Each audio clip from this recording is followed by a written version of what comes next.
And I'm Alex West. Now, I'm going to talk about metals, okay? And I want to just kind of lay this thing out a little bit. I had mentioned, it goes back to 2019, even 2018, even 17, I think it was, when Trump had come on in and I started seeing things moving around and what he was doing. And of course, I thought he was going to be in there for 2 solid terms, but it ended up being, the 2020 was stolen. But through all that time, I had always watched the metals market and seeing what it was doing. Now, back when he came in, it was like $23, $24 an ounce for silver, American. And I said, well, and I started buying pretty decent, and everybody that was following me at that time, and hopefully they still are following me, had bought large. Now, and I said that I've mentioned many times that metals, especially silver, is the bank's kryptonite.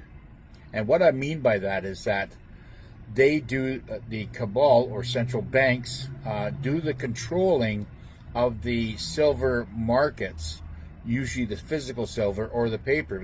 That's kind of like their toy, like they used to play with their toy. Gold as well, but gold was always because of there was such a it was such a popular metal around the world, they couldn't manipulate it as much as the silver.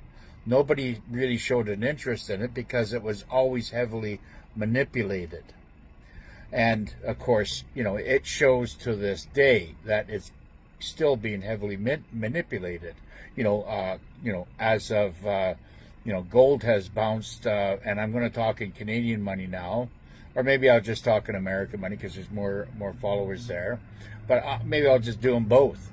In American money, we're sitting around the almost $4,000 mark in American money, and the silver is pushing $48.50. And if you were to put that into Canadian money, it's about $5,500 Canadian for an ounce of gold now, and about $74.50 for an ounce of silver. Now, you see the difference? $5,500 compared to $75. That's a huge difference between those two. And I always said that, the central banks